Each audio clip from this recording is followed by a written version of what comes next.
j'ai estimé, alors les chiffres sont différents selon toutes les sources, mais en gros il y a entre 200 et 300 chats normalement sur l'île. S'il y a autant de chats, c'est parce qu'à l'origine sur cette île,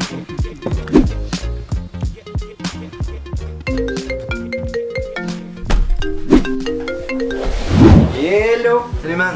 Yo man, ça va? Ouais, ça va toi? Hey, tu sais-tu quoi? Je viens juste d'écouter Teb d'ici Japon, puis je viens d'apprendre qu'il y a une île de chats au Japon, man. Ben cool man, vas-y. Ouais, mais j'haïs les chats. On s'en bat les couilles, vas-y, fais-le.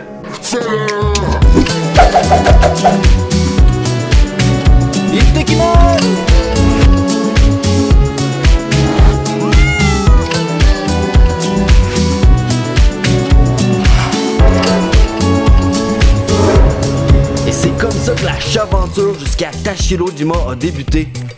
Après 6 transferts et 7h30 de train de banlieue à basse vitesse, je suis finalement arrivé dans la ville d'Ishinomaki, une ville qui fut gravement touchée par le tsunami 2011.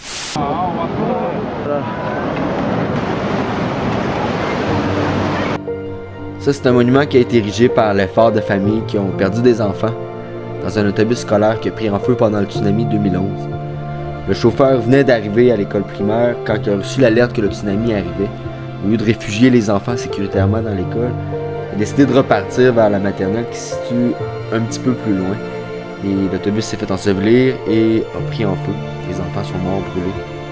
C'est un scénario qui n'est pas vraiment facile à s'imaginer, mais qui fait beaucoup réfléchir concernant la prise de décision des autorités lorsqu'arrivent des catastrophes aussi tragiques que celle de 2011. Et l'espèce de module qu'on voit plus foncé, ça représente la taille des enfants qui sont morts ce jour-là. La taille d'un enfant de 5 ans.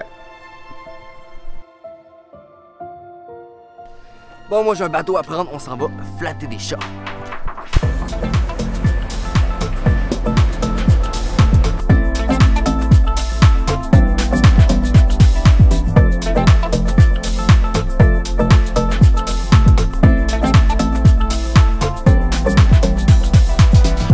Après une cinquantaine de minutes sur le traversier, je suis arrivé au port de Nitoda, un des 2 villages en ruine qu'on retrouve sur l'île, et tout de suite on voit apparaître des félins à gauche et à droite.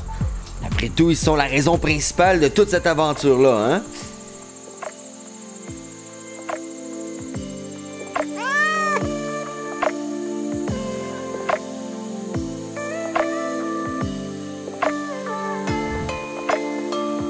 Pas de cachette, les jours de l'île sont comptés. Si ce n'était pas du tourisme qui vient pour voir les animaux, elle serait peut-être déjà fermée. Les maisons abandonnées sont omniprésentes et la population est en déclin continu.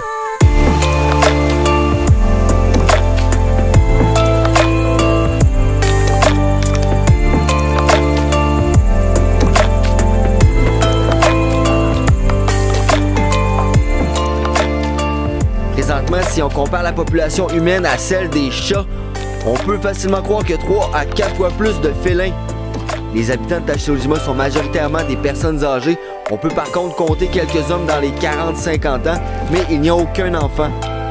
Les rues sont vides de tout service, pas de bureau de poste, pas d'épicerie, pas de dépanneur, pas d'hôpital, évidemment pas d'école. Par contre, dans le centre de l'île, à mi-chemin entre les villages de Nitoda et de Odomari, il y a une boutique pour les touristes, un chat shop littéralement. Tout ce que l'on trouve dans le magasin concerne les chats, même les verres à bière. De la bière. Avec le temps qui file et les bateaux pour revenir peu nombreux, je me suis mis en mode pas le temps de niaiser, parce qu'il me restait le Neko Jinja à aller voir, une sorte de temple qui fut bâti par un marin qui s'est senti coupable d'avoir accidentellement tué un chat dans le passé.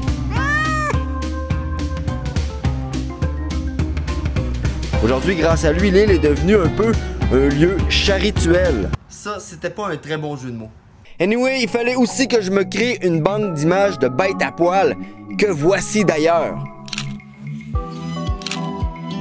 Mais juste avant de poursuivre, j'aimerais ça prendre un petit moment pour vous inviter à vous abonner à ma chaîne si c'est pas déjà fait. Il y a également un petit pouce en l'air situé juste en dessous de l'écran. Si vous appuyez dessus, ça coûte rien et ça me fait ultra plaisir. Merci de m'avoir écouté, on se dit à bientôt.